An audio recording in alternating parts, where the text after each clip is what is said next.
Shalom saudara-saudara, apa kabar? You guys look good, you guys look fresh. Ya, sudah 1 tahun ya ini ya, udah setahun ya, wow. Ya asik aja sih, ya. Thank you. Terima kasih buat kesempatan ini, saya menganggapnya sebagai satu kehormatan bisa hadir di sini. Thank you Pak Roni. Pak Roni udah sering ke Makassar memberkati kita ya. Jadi perasaan awal bulan kemarin, akhir bulan kemarin, ya Pak Roni datang dan memberkati kita dengan leadership seminar. Itu sampai Pak Roni berangkat, orang masih ketawa situ, nggak tahu apa yang mereka pikir. You do that really well. Kamu melakukan sangat bagus ya, mereka diberkati banget. Oke, hari ini tentu adalah minggu terakhir dari bulan ini dan ini adalah minggu keempat kita membahas tentang the source of authority. Ini udah minggu keempat. Jadi saya assume saudara paling tidak sudah punya sudah punya gambaran, sudah punya pemahaman yang yang udah cukup komprehensif ya. Pasti saudara khotbah dengar dan memperhatikannya dengan baik. Jadi di sesi ini atau di minggu ini saya cuma ingin memberikan patch here, patch there, hal-hal yang kita anggap penting di dalam mengenal otoritas itu, ya kan? Jadi dengan cepat aja, tentu saudara sudah tahu bahwa otoritas tertinggi yang ada di bawah kolong langit ini itu namanya Firman Allah atau Alkitab. Itu tertinggi, udah. Itu orang Ambon bilang seng ada lawang. Udah nggak ada. Nggak ada lagi yang bisa menandingi hal tersebut. Jadi di alam semesta ini bahkan di sorga firman Tuhan itu yang paling tinggi. Sudah lihat saya? Ya itu benar. Itu benar. Karena Alkitab mencatatnya, kalau saudara ada, saya bukan hamba Tuhan yang pakai PowerPoint ya. Jadi nanti saudara, kalau saudara mau PowerPointnya saya kasih belakangan boleh. Mazmur 138 ayat yang kedua ditulis dengan jelas kepada kita. Saya yang terjemahan Indonesia tidak memberikan hal ini. Terjemahan Indonesia kayaknya membuatnya menjadi sama. Tapi kita akan pakai terjemahan bahasa Inggris boleh ya. Aku hendak sujud ke arah bait-Mu yang kudus dan memuji nama-Mu. Oleh karena kasih-Mu dan oleh karena setia-Mu. Sebab Kau buat nama-Mu dan janji-Mu melebihi segala sesuatu. Nah terjemahan bahasa Inggris lebih strong. Itu kata yang dipakai adalah, coba kalau ada, ya kan? Ini rock, mesti ada bahasa Inggris. Kalau nggak ada saya nggak jelas. I will worship toward thy holy temple and praise thy name for thy loving kindness and for thy truth. For thou hast magnified thy word above all thy name.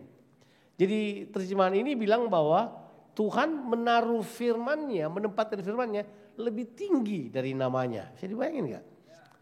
Jadi Tuhan bilang firman yang lebih tinggi dari namanya. Artinya Tuhan menaruh namanya itu tunduk pada firman-Nya. Wow. Memang wow sih. Gak ada penjelasan. Hanya kekaguman. Bahwa Tuhan berkata firman-Nya. Dan di bumi ini, ya ada banyak ayat yang kita tidak harus tulis satu-satu. Tapi di bumi ini, the way God governed the earth is through His word. Jadi Tuhan punya cara untuk memerintah bumi ini adalah lewat firman-Nya. Dia nggak lewat yang lain. Dia memerintahnya lewat apa? Firman-Nya. Di kitab Mazmur itu bejibun ayat yang seperti itu. Cari sendiri deh. Nah, kalau firman Tuhan ini kita masih belum menemukan kekuatannya, maka kesalahannya bukan ada pada firman Tuhan. Kesalahannya ada pada kita. Nah, dan memang benar serangan terbanyak terhadap iman kekristenan adalah pada Alkitab. Ada yang tahu? Mereka, saya tidak mau singgung. By the way, karena gembala saudara sudah kasih umpan dari bawah. Kristen progresif itu bukan Kristen, gitu aja. Itu kesimpulan. Dia bukan Kristen. They attack the inerrancy of the Bible. Mereka bilang bahwa Alkitab bisa salah. Alkitab bisa nggak cocok dengan kita. Alkitab hanya untuk masa lalu. Sama kita mungkin kita perlu timbang-timbang apakah dia cocok apa tidak. Enak aja. Alkitab kekal sampai selama-lamanya. Firman-Nya benar. Orang bilang apakah nggak ada salah? Kan di kitab Kejadian ataupun di kitab Raja-Raja, kitab Tawari kok beda jumlahnya? Itu bisa beda jumlah karena beda sumber. Kalau saudara baca Kompas dan saudara baca Suara Merdeka, beda jumlahnya. Tapi beritanya, narasinya tetap benar. Ya ada kecelakaan jumlah itu biasa, tidak mengganggu. Sebab Alkitab itu narasi. Alkitab itu bukan buku matematika. Dia adalah narasi, itu benar. Dan kita seringkali berpikir bahwa Alkitab kok gimana? Enggak, orang mau ngomong apa aja. Ya, sekarang di era media ini, Alkitab diserang begitu rupa. Tapi Alkitab ya tetap. Dia di sorga lebih tinggi dari nama Tuhan. Dia luar biasa. Di bumi adalah cara Tuhan memerintah dengan firman-Nya. Jadi kalau saudara punya masalah dengan Alkitab, saudara harus bertanya pada iman saudara. Sebab nanti kita akan masuk kepada otoritas yang kedua. Otoritas yang pertama adalah firman Tuhan. Otoritas yang kedua adalah nama Tuhan. Itu jelas, itu nama Tuhan. Alkitab berkata Allah mengangkat. Kalau saudara baca di dalam kitab Filipi pasalnya kedua ayat 9. Itulah sebabnya Allah sangat meninggikan dia dan memberikan kepadanya nama di atas segala nama. Terus ayat berikutnya. Ya. Coba yang berikutnya. Di atas segala nama. Terus 10. Halo. Supaya dalam nama Yesus bertekuk lutut. It's authority. Bertekuk lutut segala yang ada di mana? Di langit dan yang ada di atas bumi dan yang ada di bawah bumi. Dan apa? Ini kata Alkitab berkata, dan mengaku, yang belum mengaku. Kata itu penting, ya. Dan ya 11. Ya. Ya, dan segala lidah mengaku Yesus Kristus adalah apa? Tuhan bagi kemuliaan Bapa. Nah, kalau saudara perhatikan baik-baik, nama Yesus juga adalah otoritas yang tertinggi. Nama itu berurusan dengan pekerjaan, berurusan dengan tanggung jawab, berurusan dengan sifat-sifatnya. Jadi karakter Yesus itu adalah otoritas, ya, pekerjaan Yesus juga adalah otoritas. Saya harus katakan kepada saudara, kalau ada yang berkata bahwa Yesus enggak mati, dia bukan Yesus. Ya kan? Ada yang bilang enggak, dia disamarkan. Enggak, dia mati. Dia mati. Tapi dia bangkit. Itu pekerjaan Tuhan. Jadi itu merupakan apa? Sumber otoritas buat kita. Jadi tidak akan saya panjang itu karena pasti saudara mendengarkan hal tersebut. Yang ketiga, nah ini yang orang gak suka. Tapi ini otoritas. Gereja adalah otoritas. Eklesia adalah otoritas. Ya, itu Alkitab beritahukan kepada kita bahwa waktu Yesus berkata, di atas batu karang ini aku mendirikan jemaat, eklesia. Terus dia berkata apa? Gerbang alam maut. Sayangnya terjemahan Indonesia cuma bilang alam maut. Sebab kayaknya terjemahan kita berpikir nggak ada isu otoritas. Padahal ini isu otoritas. Dibilang bahwa gerbang. Tahu gerbang? Gerbang is the place of authority. Gerbang itu adalah tempat otoritas.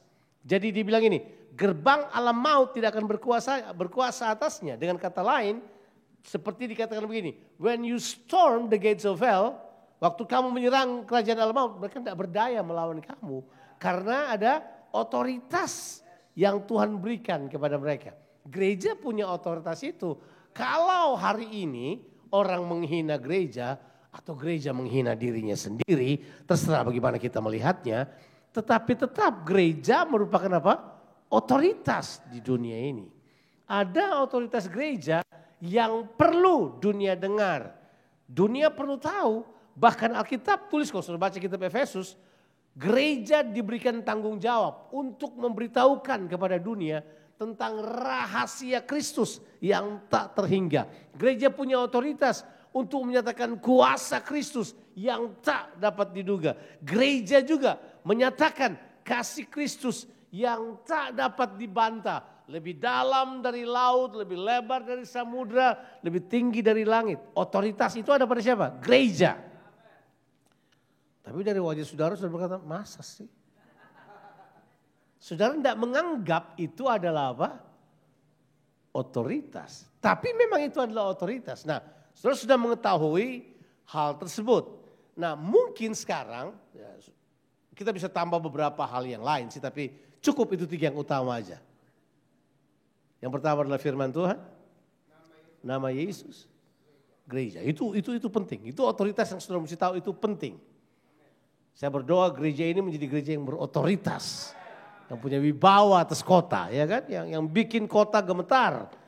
Ya, yang kita putuskan nasib kota. Wah, ini benar. Oke. Nah, tapi yang kita perlu paham tuh begini kira-kira. Nah, ini kan sumbernya sudah ada. Sekarang berarti siapakah yang dapat exercise otoritas itu? Siapa yang dapat menjalankan otoritas itu? Itu kata penting. Sebab buat apa ada otoritas tapi nggak ada yang menjalankan? Sebab otoritas itu hanya menjadi otoritas kalau dia dijalankan. Betul kan? Dan otoritas itu saya nggak dapat karena saya mengupayakannya. Otoritas hanya diberikan. Authority only given. Ya, harus diberikan, tidak bisa tidak. Otoritas didapatkan. Dan pertanyaannya, siapakah yang harus mendapatkan otoritas itu? Jawabannya adalah semua orang yang percaya. Kita baca ayat, itu betul tuh. Di dalam kitab Yohanes pasal 1 ayatnya yang ke-12. Coba kita baca ayat tersebut. Ya, ditulis dengan jelas bahwa dan barang siapa yang menerimanya diberinya kuasa. Oke. Supaya menjadi anak-anak Allah, yaitu mereka yang percaya dalam namanya. Oke, saya mau saudara melihat 2 kata itu. Menerimanya, diberinya kuasa. Kuasa itu harusnya otoritas. Karena kata yang dipakai adalah exousia. Saya juga tahu, saudara pasti sudah tahu bedanya antara kuasa dan otoritas. Sudah tahu ya? Udah ya? Kalau otoritas itu adalah legal right to exercise power, ya toh? Kalau power atau kuasa itu adalah ability, force, kekuatan, itu yang dipakai untuk mengerjakan sesuatu. Tetapi legal right-nya ada pada authority. Makanya penting otoritas. Sebab kalau orang punya kuasa tanpa otoritas, itu namanya illegal power. Nah, kita bisa bahas nanti. Tapi yang kita perlu tahu bahwa siapakah yang dapat menerima otoritas? Alkitab bilang orang yang percaya. Mereka menjadi apa? Anak-anak Allah. Saudara anak Allah? Nah, cuman ada masalah di Alkitab yang kita perlu tahu. Anak Allah yang bertumbuh menjadi dewasa yang dapat menjalankan otoritas. Kalau tidak, dan kita baca ayatnya. Di dalam kitab Galatia pasalnya yang keempat, ayatnya yang ketiga. Coba kita lihat ayat tersebut. Galatia 4 ayatnya yang ketiga. Demikian pula kita, selama kita belum, tolonglah kasih tahu penerjemah Indonesia, tolong jangan pakai. Siapa lagi masih ingat kata akil balik? Anak saya tanya, Pak akil balik itu apa? I don't even know what it is. Akil balik artinya kan apa? Peralihan dari anak-anak kepada dewasa. Jadi itu ada proses pertumbuhan. Jadi dia bilang selama kita belum dewasa, kita takluk pada roh dunia. Tebak dia lagi bicara apa? Kamu nih ahli waris. Tapi kalau kamu kanak-kanak, kamu butuh apa? Butuh apa? Perwalian namanya. Ada wali yang harus langsung. Jadi sudah tidak punya otoritas penuh. Makanya ada banyak orang percaya hidup dalam kekalahan. Mereka dikalahkan karena mereka tidak memiliki otoritas. The answer is not growing. Gak bertumbuh. Jadi kalau kita mau bergerak dalam otoritas, saudara harus bertumbuh. Kalau tidak bertumbuh, jangan lupa. Saudara akan apa itu? Kata yang dipakai adalah takluk. Tahu takluk? Gampang dikalahkan. Takluk kepada roh-roh dunia. Makanya ada banyak orang percaya, kelihatannya sudah ikut Tuhan lama, tapi kalah sama dunia. Duniawi Kristen duniawi adalah Kristen yang paling parah di dunia ini. Tapi kita sudah mengerti bahwa kalau kita percaya, kita bertumbuh dalam otoritas. Betul ya? Jadi siapakah orang yang dapat menjalankan otoritas? Orang yang percaya, yang bertumbuh. Amin. So make sure saudara bertumbuh. Kalau gak bertumbuh, sia-sia semua otoritas. Otoritas yang Tuhan kasih, lay for nothing. Lay wasted. Tidak dibikin apa-apa. Karena gak ada yang dapat menjalankannya. Jadi Tuhan lagi tunggu. Coba dewasa lah. Tahu gak? Kita sibuk dalam game anak-anak. Kalau perhatikan gereja, kita sibuk dengan game anak-anak. Kekanak-kanakan sekali. Sangat kanak-kanak. Ya, dan kalau kita tidak jadi dewasa, lihat saja apa yang terjadi sekarang.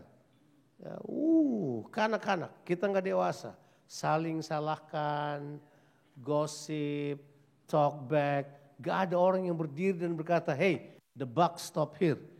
Saya bertanggung jawab gitu. Sebab kata yang kedua yang penting, kepada siapakah otoritas harus diberikan?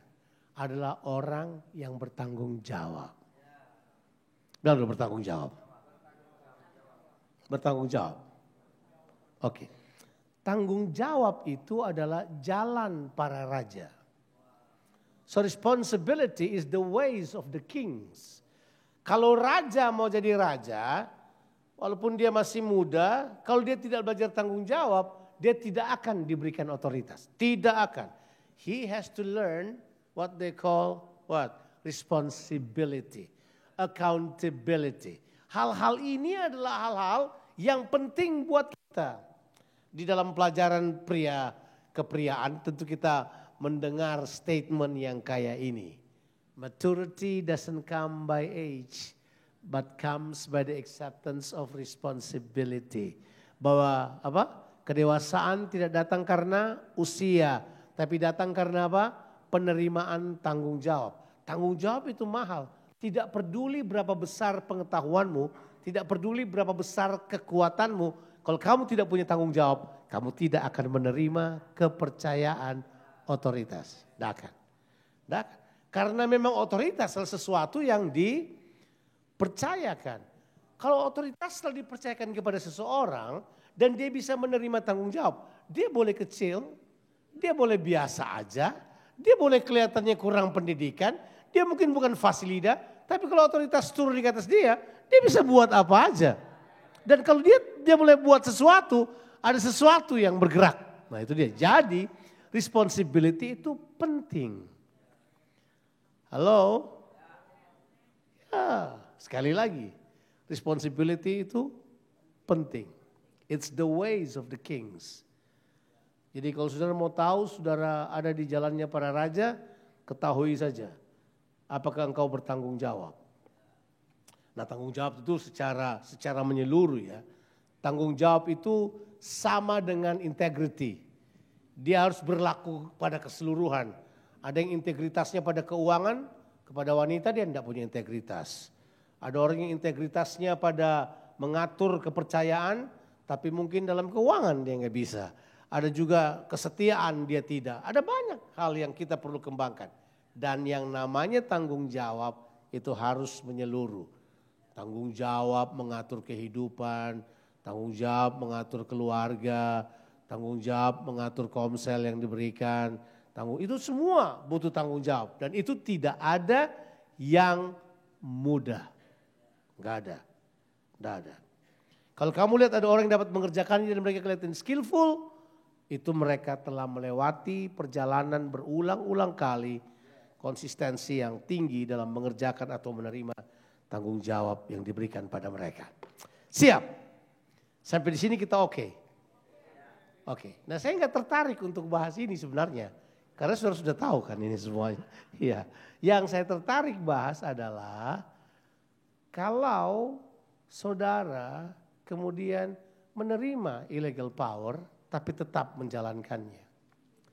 Dan saya akan tunjukkan pada saudara bahwa iblis menggunakan sebuah cara yang paling efektif untuk membuat saudara tidak efektif menggunakan otoritas saudara.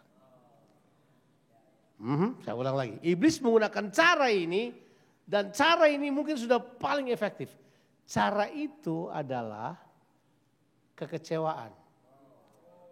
Disappointment. Everybody say disappointment. Disappointment itu adalah cara yang paling efektif untuk membunuh otoritas dalam diri seseorang atau untuk membuat seseorang bergerak pada illegal power. Ini benar, ini gak bercanda. Jadi kalau orang kemudian mulai kecewa, dia keluar dari hierarkinya Tuhan. Sewaktu dia mulai kecewa, dia kemudian berkata gini, kayaknya bukan Tuhan yang menguasai dunia ini. Kayaknya bukan Tuhan yang menguasai kehidupan saya. Dia menolak otoritas Kristus. Tadi kan di Yohanes pasal 1 ayat yang ke-12, barang siapa menerima, betul ya? Tapi kalau barang siapa menolak, sebab ini kata yang dipakai oleh Alkitab. Coba perhatikan ayat ini. Janganlah kamu kecewa dan menolak aku. Itu bahasa Alkitab. Itu Yohanes pasalnya yang ke-16. Saudara boleh baca ayat 1, 2 sampai ayat yang ketiga.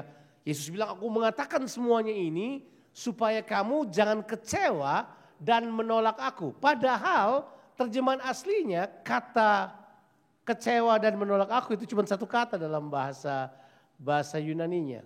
Kata yang dipakai adalah skandalizo. Skandalizo, skandal. Arti skandal punya pengertian tersandung. Punya pengertian itu jatuh, tergelincir, murtad, mundur ke belakang, kecewa, berbuat jahat, menolak Allah. Nah, orang tanya, tapi bukankah saya berhak untuk kecewa? Semua orang berhak, saudara juga berhak untuk buat dosa. Kamu punya pilihan kan? Tetapi mengizinkan kekecewaan masuk dalam kehidupan kita dan mulai berbicara pada kita, itu akan menghentikan otoritas Allah bekerja dalam kehidupan saudara.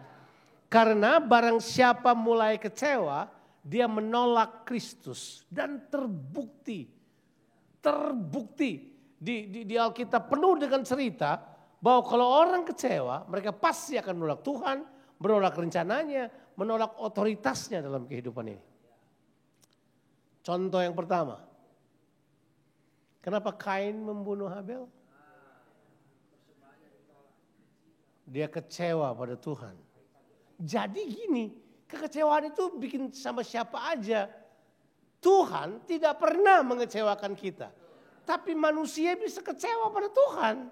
Karena kecewa itu bukanlah sesuatu yang sebenarnya terjadi karena Tuhan mau dan semuanya. Itu terjadi karena iblis memberi umpan. Maka benar pernyataan John Bevere dalam buku yang berjudul The Bait of Satan. John Bevere berkata bahwa, umpan iblis itu ya. Dia berkata bahwa kekecewaan itu seperti umpan.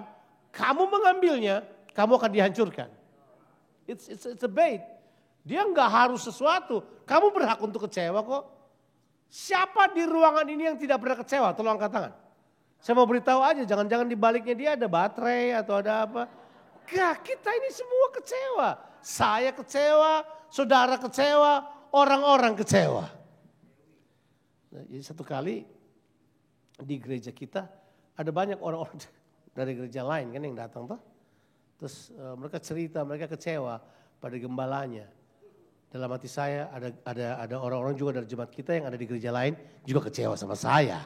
Itu biasa, ya ampun. Tidak perlu dibesar-besarin itu. Sebab yang memutuskan untuk kecewa adalah orang tersebut.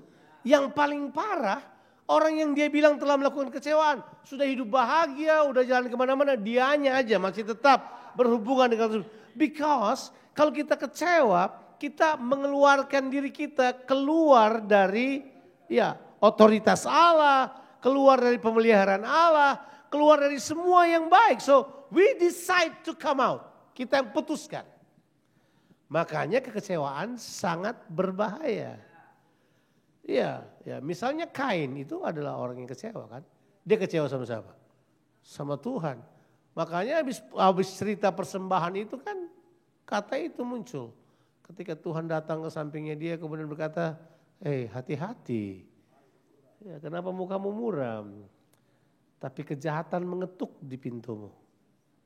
Jadi kekecewaan itu mengetuk pintu hati kita tiap hari. Bangun pagi bisa kecewa. Dan udah pastilah. Ini menurut pelajaran yang kita ketahui bersama. Jadi kita tahu bersama ini kan. Bahwa orang yang paling gampang mengecewakan kita adalah orang yang paling dekat dengan kita. Jadi benar. Kalau kita nggak dewasa melihatnya, kita akan wah, ya, kita akan bunuh diri. Ya, dan ini masalah yang terbesar bagi banyak gereja Tuhan yang kehilangan otoritas karena they are under these circumstances, situasi ini. Nah, bagaimana kita breakthrough keluar dari hal tersebut? Cara yang paling bagus, ini prinsip sebenarnya. Untuk mengatasi kekecewaan selalu, benar itu, selalu mempertimbangkan otoritas. Mempertimbangkan otoritas. Makanya di kitab Pengkhotbah pasal 10, ayat 10 kalau nggak salah, itu dibilang ini, kalau penguasamu marah, kalau penguasa di atasmu marah, do not go. Kalau orang yang ada di atasmu, itu ya, ayat 4. Jika amarah penguasa menimpa engkau, janganlah meninggalkan tempatmu. Karena kesabaran mencegah kesalahan-kesalahan yang besar.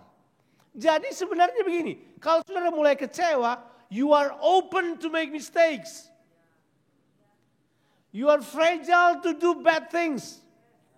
Dan kalau itu terjadi, saudara seharusnya jangan meninggalkan otoritas. Maka dia bilang, don't go.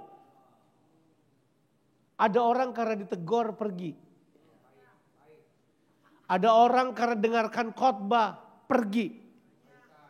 Ada orang karena cuma dikasih tahu tentang kehidupannya, enggak mau terima, pergi. Padahal Alkitab bilang karena kesabaran mencegah kesalahan yang besar. Hello? Orang berkata apa hubungannya kekecewaan sama otoritas? Itu hubungannya. Bahwa banyak orang tidak bisa tahan otoritas di atas mereka. Nah, otoritas bisa berkata salah pada saudara. Otoritas bisa berbuat salah pada saudara. Otoritas bisa mengecewakan saudara. Tapi untuk kecewa itu putusanmu. Jadi kalau Anda kecewa bukan orang lain yang disalahkan. Kamu yang disalahkan. Ya, jadi makanya kita perlu dewasa. Everybody say dewasa. Itu harus. Karena kalau enggak, kamu bakal kehilangan kekuasaan. Nah, di Alkitab tertulis orang-orang yang kemudian karena kecewa, mereka keluar dan mereka memilih jalur yang kita sebut sebagai jalur pemberontakan. Contoh terbaik di Alkitab itu adalah seorang yang paling ganteng di seluruh Israel. Yes. Yang rambutnya sangat panjang kalau ditimbang 12 kilogram panjang. He's a very talented man, sangat berkarunia, berkarisma. Cuma kan dia kecewa. Dia kecewa pada bapaknya. Karena bapaknya mengizinkan adiknya ditidurin oleh Amnon, kakaknya. Ya sudah tahu cerita itu masalah dosanya Daud. Tapi ya itu, dia kecewa. Kemudian dia diam-diam mulai plot. Kekecewaan itu tahu nggak? Mulai bergerak dengan illegal power. Dia mulai duduk di depan pintu karena dia anak raja. Kemudian dia mulai panggil sama orang-orang itu. Kalau dia orang cerita masalah itulah raja nggak perhatiin kamu kan, biar saya aja yang perhatiin kamu. Itu mulai bermanis lidah, tapi mulai menjalankan apa? Illegal power. Be careful. Illegal power is dangerous. Karena kamu akan termakan olehnya. Makanya endingnya karena dia kemudian ditegur tidak mau, dia memilih penasehat menurut yang dia mau. Ya, illegal power itu sihir bahasa lainnya. Ya, itu so you exercise power without the legal power. Kamu exercise power tanpa adalah kuasa yang, atau otoritas yang benar. Jadi dia kemudian mulai sihir. Dia mulai kumpul orang-orang yang menyenangkan hatinya. Nah, di dalam kisah itu Daud itu benar-benar pemimpin yang berkenan di hati Allah tapi mengecewakan banyak orang. Tapi begini, soal mengecewakan orang itu bukan urusan kita. Yang mau kecewa dia, terserah dia. Jadi gini, jangan sekali-sekali berkata, kalau ada yang kecewa, ada penyebabnya dan orang itu harus dihukum. Tidak, kamu yang harus bertobat. Ini benar. Saya ajarin aja, so kalau enggak, saudara akan berkata, mana keadilan? Nah ini masalahnya. Keadilan itu adalah legal power, sementara kekecewaan illegal power. Jadi keadilan tidak bisa deteksi hal tersebut. Nggak bisa. Adakah pengadilan yang berkata, karena dia kecewa. Kekecewaan itu hanya menjadi motif. Dia bukan penyebabnya. Betul kan? Iya, itu jelas. Nah, kalau sudah mempertimbangkan baik-baik cerita di Alkitab, itu Absalom sebenarnya mendapat penasihat yang paling hebat. Cuma masalahnya penasihat ini juga adalah kecewa. Namanya adalah Ahitofel. Ya, Ahitofel ini Alkitab bilang ini orang yang merupakan suara Tuhan. Terjemahan Alkitab bahasa Inggris bilang the oracle of God. Dia adalah juru bicaranya Tuhan. Jadi kalau saya bandingkan dengan masa kini gini. Kalau saudara konseling sama dia, nasihat yang dia berikan itu pasti dari Tuhan dan pasti akan menolong kamu. So this guy is someone kan, dia punya kuasa kan.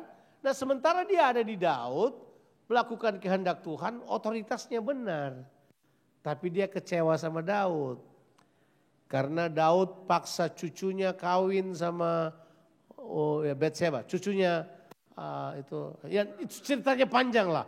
Butuh waktu 6 bulan buat saya untuk selidiki Tuhan. Sudah cuma dengar 3 menit, enak banget saudara. Jadi Ahitofel itu punya cucu namanya Batseba. Oleh Daud dikawinkan sama Uria. Uria kan bukan orang Israel. Uria itu orang kafir, dia orang Het. Het itu salah satu dari 6 suku yang Tuhan bilang orang Israel tidak boleh kawin dengan mereka ya. Jadi kecewa dong, dia kecewa. Sebagai seorang opa kecewa cucunya dibegitukan. Tapi dia simpan, begitulah. Jadi begitu Daud, nah ini cerita sih unik sih. Begitu Daud dalam keadaan susah banget. Karena Absalom memberontak, Daud harus lari keluar dari Yerusalem, ditulis dengan Alkitab dengan telanjang kaki. Berarti dia gak sempat pakai sepatu loh. Lari keluar tergesa-gesa, waktu dia keluar tiba-tiba ini terjadi. Daud mendengar, wow, Ahitofel ikut. Dia sakit banget. Makanya doanya dia berkata apa? Udah, saya tidak punya apa-apa. Makanya doanya, kalau saudara baca di Mazmur 55, kacaukanlah pembicaraan mereka. Sebab kalau Absalom dengar nasihatnya Ahitofel, beres, selesai. Orang tanya, bahaya enggak? Bahaya. Sebab Ahitofel dengan karunia-Nya tetap bisa memberikan nasihat yang terbaik. Berapa banyak hamba Tuhan kecewa dan kepahitan tetap melayani karunia. Sembuhkan orang, bernubuat, bikin apa aja. Tapi udah illegal power. Mereka udah mengambil itu untuk kepentingan diri mereka sendiri. Illegal power itu menyedihkan sekali. Sama dengan Ahitofel. Dia masih bisa buat itu. Jadi Daud berdoa. Tuhan, kacaukan pembicaraan mereka. Jadi benar. Jadi sekarang udah kritis banget kan. Absalom kemudian panggil semua penasehatnya. Ada Ahitofel.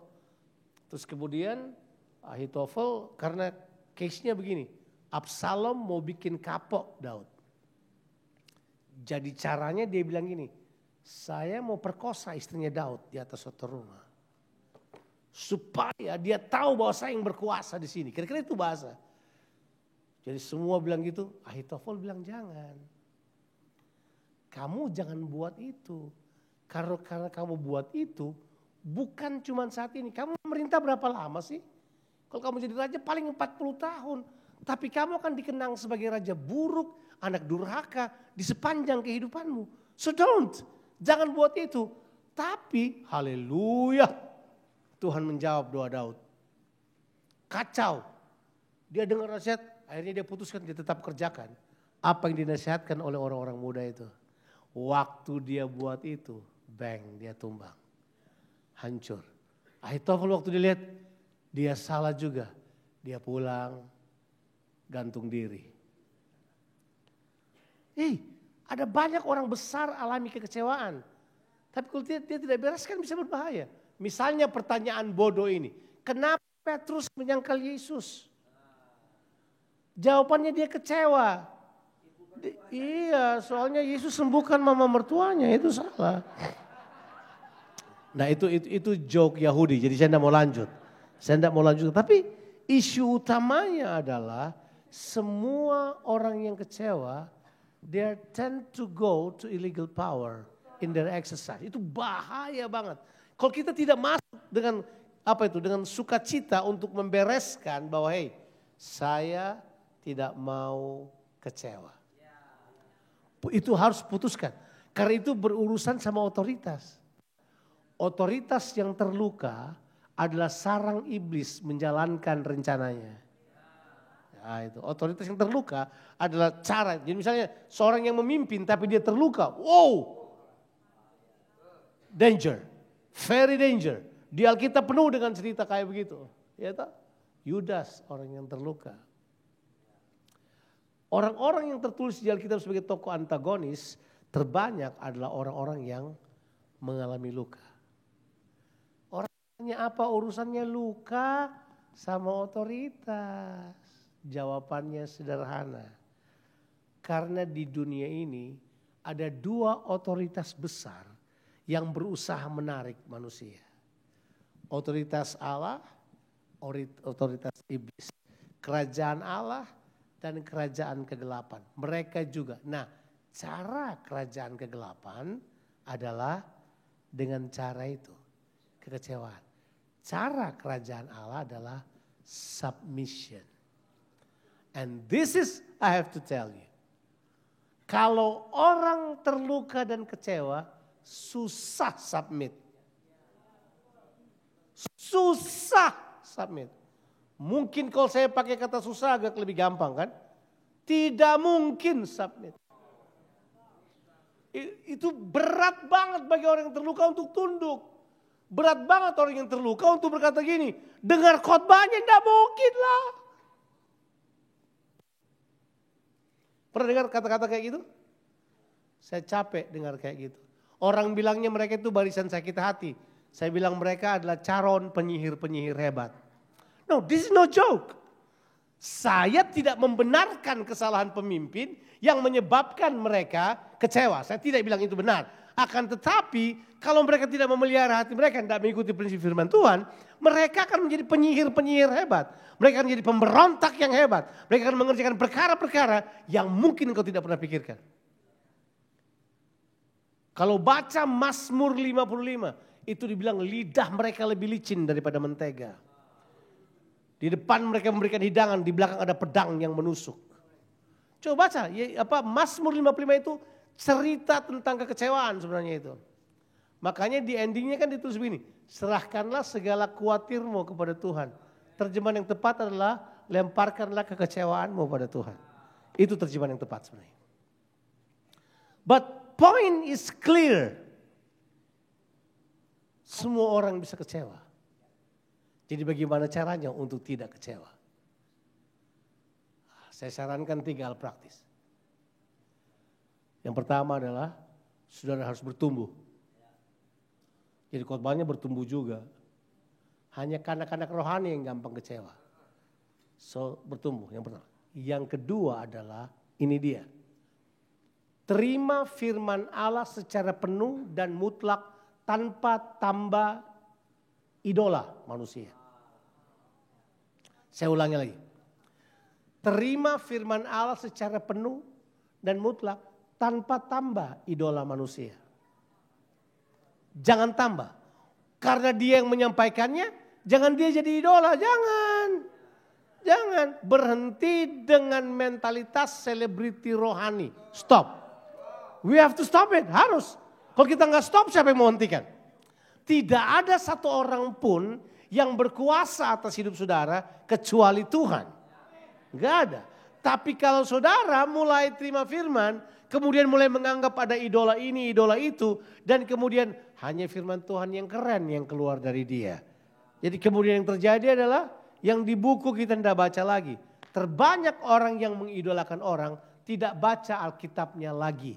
Dia hanya dengar pembicara idolanya. Itu adalah penyesatan terbesar akhir zaman. Saudara lihat saya? Oh. Saya kan sedang memberikan keamanan. Saya berkata ini yang aman buat saudara. Terima firman Tuhan. Bagaimana dengan pemimpin-pemimpin di atas kita? Kalau itu pemimpinmu, bapak rohanimu, pemimpinmu, orang-orang yang mengajar serius pada saudara, submit pada mereka. Tunduk pada mereka. Itu berlaku tadi itu, Pengkhotbah 10 ayat 4 berlaku. Kalau mereka marah, dan bukan cuma marah, mereka buat salah sebenarnya artinya itu. Kalau mereka buat salah, jangan segera pergi. Tunggu di situ. Saya tergoda, tapi enggak jadi, saya sudah mesti selesai. Enggak. Panjang ceritanya, enggak dosa.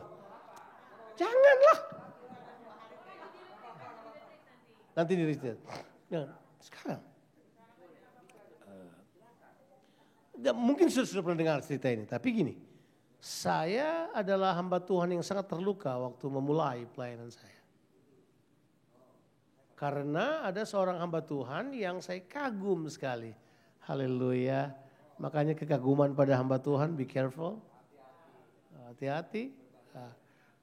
Saking kagumnya saya, sampai saya berdoa-doa yang paling bodoh. Tuhan kalau Tuhan mau pakai saya, pakai kayak hamba Tuhan itu. Itu bodoh. Padahal kan Tuhan mau pakai saya lebih daripada dia barangkali. Atau Tuhan bisa pakai saya seperti yang Tuhan mau, bukan seperti yang saya mau. Tapi saya bilang kalau Tuhan mau pakai saya kayak hamba Tuhan itu. Saya habis berdoa kayak gitu, 10 hari kemudian gempar gereja. Saya ketua pemuda pada waktu itu. Karena ada seorang pekerja di gereja, pekerja perempuan. Dia tiba-tiba hamil. Tiba-tiba preman Ambon saya keluar. Saya bilang cari sampai dapat itu, kita gantung dia depan gereja. Suruh cari. Ternyata, kekecewaan selalu muncul dengan kata apa? Ternyata. Ternyata itu Bapak yang saya bilang saya akan dipakai. Itu saya dengar berita itu ini lemas. Saya jatuh Pak. Seluruh bumi saya berputar Pak. Saya lapar, ya biar jatuh tetap lapar. Saya pergi makan pangsit, itu saya sama teman makan pangsit saya di Makassar ini, Jalan Timur, kita makan sambil menangis. Saya baru rasa yang namanya hati pedih dan gak tahu apa-apa itu tuh. Karena kan kekecewaan itu kamu merasa dihianati, kamu merasa dilangkahi hak pribadimu, wah itu tuh. Lama banget. Oke, singkat cerita, saya mau tinggalkan itu gereja. Itu gereja dari 500 orang, ketika beritanya keluar, hari Minggunya tinggal 11 orang. 11. Saya sudah berencana, hari ini adalah hari terakhir buat saya. Jadi saya pemain musik. Nah, peristiwanya jadi unik buat saya karena sehari sebelumnya gereja Pantai Kosta tua kan, tidak ada doa puasa. Jadi sebentar doa puasa, saya dengan beberapa orang yang ada, mungkin cuma 4-5 orang. Saya memang punya komitmen waktu jadi ketua pemuda itu, saya lap mimbar, kasih bersih gereja, tugas saya tiap hari Sabtu. Waktu itu kita masih ada kuliah hari kampus, saya hari Sabtu ke kampus, saya ke kampus. Saya bersihkan itu, sementara saya dorong-dorong motor saya keluar gereja. Tiba-tiba ada ibu, pendoa juga. Tapi hari itu, she just lost it. Dia marah, dia itu mengucapkan sumpah serapah, dia maki, sebut nama pendetanya. Sambil maki, marah-marah, semua kata udah semua kata paling kotor di dunia keluar di mulutnya. Dia katakan tentang hamba Tuhan itu. Dan dia berkata, mending saya pindah, dia sebut pindah agama gitu. Saya mendengarnya, saya lagi dorong mobil, saya sudah berencana dong besok ke hari terakhir. Tapi saya datang ke ibu itu, bu, jangan gitu bu. Ya, udah, kita jangan lihat manusia lah Bu, gitu. Kan bahasa gampang. Jangan lihat manusia lah Bu, udahlah jangan Bu, kita tahan aja. Sudah. Tapi hati saya, kan besok saya juga mau cabut. Saya lihat siapa. Tapi udah, ibunya tenang. Oh benar ya Nak Yonatan, iya kita jangan pergi ya. Iya, jangan Bu, jangan. Padahal besok saya mau pergi. Besok. Makanya saya setelah menemukan diri saya, mulut saya sering membahas saya pada masalah besar yang saya nggak suka. Tapi ya begitulah. Hari Minggu saya masih main musik. Ya. Saya memang dari dulu train as a musician. Jadi saya main musik melayani. Yang paling aneh, cuma 11 orang. Termasuk ibu yang kemarin itu. Dia ada. Seandainya dia nggak ada udah jadi beda ceritanya. Tapi dia ada. Jadi dia ada, sudah kan. Jadi udah nyanyi. Ini pendeta kan udah terbiasa tradisi. Bayangkan suasana perkabungan menguasai gitu. You know, nothing happy about it. Nothing so good about it. Semua, saya juga main musik tunduk. Ya, tunduk. Tiba-tiba pendeta ini, wakil gembalanya, pegang sambil pimpin pujian kan. Terus dia berkata, adakah yang mau bersaksi? Nah tuh Pantekosta tuh bersaksi kan. Siapa yang mau bersaksi? Coba. Tebak siapa yang mau bersaksi? Ibu itu naik ke atas. Ibu itu mulai bilang, saudara-saudara kita harus tetap setia karena kita tidak memandang manusia. Saya kemarin, dia bilang cerita kemarin, untung ada Nak Yonatan di depan. Aduh, ibu. Nggak jadi. I stay then. Oke, saudara anggap itu biasa. Tapi itu yang disebut dengan runtuhnya tembok. Kalau tembok yang dibangun runtuh ada bridge. Jadi iblis keluar masuk. Sejak hari itu. Nah, saya sudah pergi ke sekolah teologi. Saya nggak percaya hamba Tuhan. Saya punya masalah besar dengan hamba Tuhan. Jadi kalau dia berkhotbah dan berkata, saudara sukses. Jadi kalau dia tantang maju ke depan, saya misalnya harus maju ke depan. Saya bilang enggak lah. Jangan-jangan memang dia sukses tapi dia tidurin sekretarisnya lah. Dia wild imagination.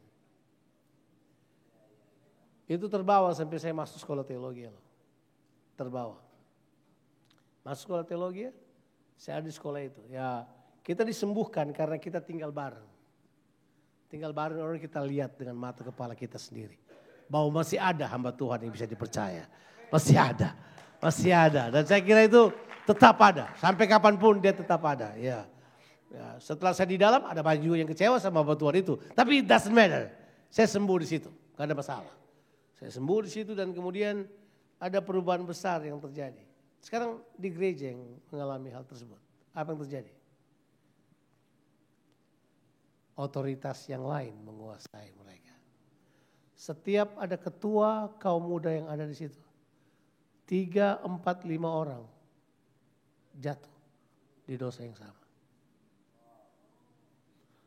Karena illegal power sudah bergerak pada seluruhnya. Kita kadangkala anggap remeh hal-hal yang kecil. Bohong sedikit, bicara nggak benar atas otoritas. Kita anggap itu biasa. Hei, kita tarik diri kita keluar dari kehendak Tuhan. Jangan coba-coba. Dan kita bisa at the end melawan kehendak Tuhan.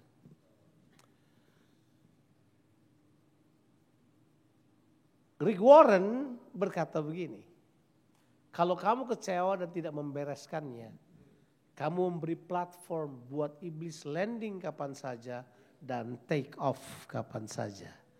At the end of the day, kamu hanya akan menjadi orang-orang yang melawan kehendak Tuhan. Saya nggak mau. Otoritas Tuhan itu sangat penting buat kita. Makanya ingat 3 kata hal yang pertama kita bahas. Percaya. Karena ingat ini, percaya itu berurusan dengan otoritas. Waktu kita percaya pada Tuhan, kita berkata, otoritas hidup saya adalah Tuhan. Tuhanlah yang menguasai kehidupan saya, bukan yang lain. Makanya masih ingat ketika the man under authority yang dibaca di Matius 8 ayat 5 dan seterusnya itu. Waktu dia berkata, I'm the man under authority, under me there are other people. When I say they come, when I say they go, they go. I'm a man under authority. Tebak Yesus bilang apa? Ya, kenapa iman yang dia puji? Bukan otoritas yang dia puji, tapi iman yang dia puji. Sebab bagi Tuhan, orang yang hidup di bawah otoritas terbaca iman oleh Tuhan. Yes, karena ya Tuhan membacanya, oh kamu begitu ya. Kamu punya otoritas, kamu menjalankan otoritas dengan baik. Kamu beriman namanya. Sebab waktu kamu menolak firman Tuhan, kamu menolak otoritas Tuhan. Ujiannya itu. Dan sekarang saya tanya pada saudara, cara mengalahkan iblis itu cuma simple kan? Tunduklah kepada Allah dan lawanlah iblis, maka dia akan lari daripadamu. Otoritas tidak pernah bercanda. Otoritas tidak pernah bercanda. Saya badannya kecil.